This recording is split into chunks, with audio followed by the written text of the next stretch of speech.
Salut à tous, c'est encore moi, Patrick Duval. Je vous rappelle que sur ma chaîne, je parle de tout ce qu'on peut faire soi-même.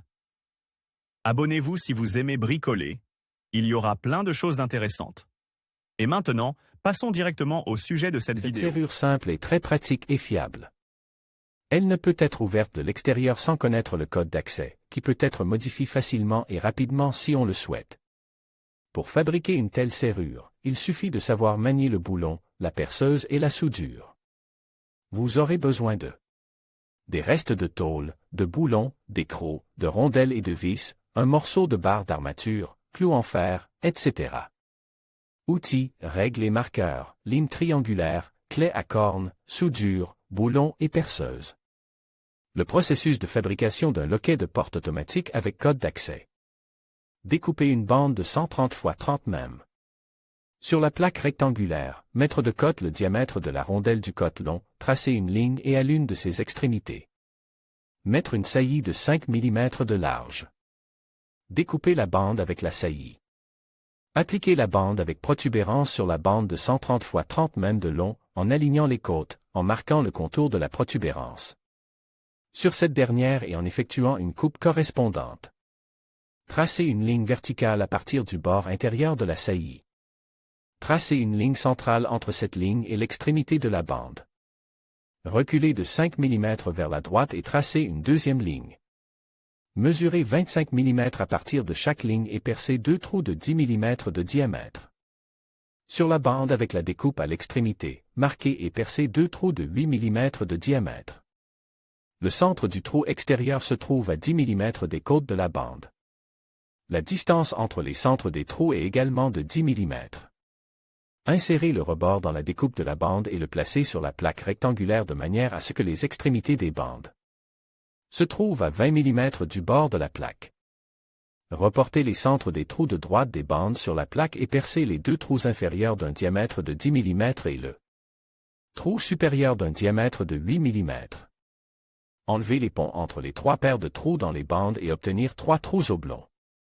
Trouver le centre entre les deux trous de 10 mm de diamètre dans la plaque, mettre de côté 5 mm de chaque côté et percer 2 dés. Même trou pour obtenir un trou oblong. Dans le trou de la bande avec une découpe de 10 mm de diamètre, insérez le côté court du morceau de barre d'armature en forme de L. Et soudez-le, et sur la bande avec une saillie, un morceau de barre d'armature.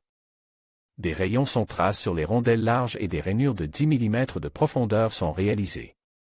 Sur les extrémités des rondelles soudées sous les tétés de boulon, appliquez 12 marques uniformément autour du cercle et faites des rainures avec une lime, en marquant chaque deuxième chiffre de I, A, C.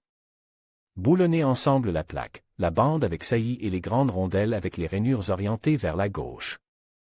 Marquez l'intersection de la ligne de circonférence des rondelles et de l'axe des rainures sur la bande. Percez deux trous d'un diamètre de 4 mm. Insérez Y les goupilles du côté oppose à la section de renforcement et soudez-les. Reliez la bande à la poignée en L à l'aide d'une rondelle et d'un boulon, qui est soude à la plaque afin qu'ils puissent bouger l'un par rapport à l'autre. Alignez le rebord de la bande avec la découpe de l'autre bande et insérez les boulons avec les rondelles marquées par le haut. Nous fabriquons deux pièces de forme avec une découpe et un trou d'un diamètre de 12 mm à partir de tôle et d'une cornière.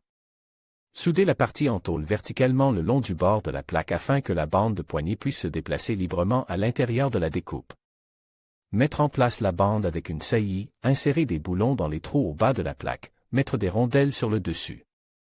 Serrer les écrous, puis de grandes rondelles avec des fentes et renforcer avec des écrous. Couper les extrémités des boulons qui dépassent. Fixer la construction assemblée avec des vis de l'intérieur au battant de la porte, à l'oppose du montant, une pisse à partir de l'angle. Lors de la fermeture de la porte, le peigne glisse le long du bord incline de la pisse sur le montant et tombe finalement dans l'interstice. Si les fentes des grandes rondelles ne correspondent pas à la position des goupilles, la porte fermée ne peut pas être ouverte de l'extérieur. S'il n'y a pas besoin de verrou, soulevez la plaque avec la poignée et faites-la glisser vers la droite. Pour enclencher la serrure, faites glisser la plaque supérieure vers la gauche. Pour ouvrir la porte de l'extérieur, le code doit être correctement composé. Pour composer un autre code, il faut dévisser les écrous et modifier la position des rondelles fendues, puis resserrer les écrous.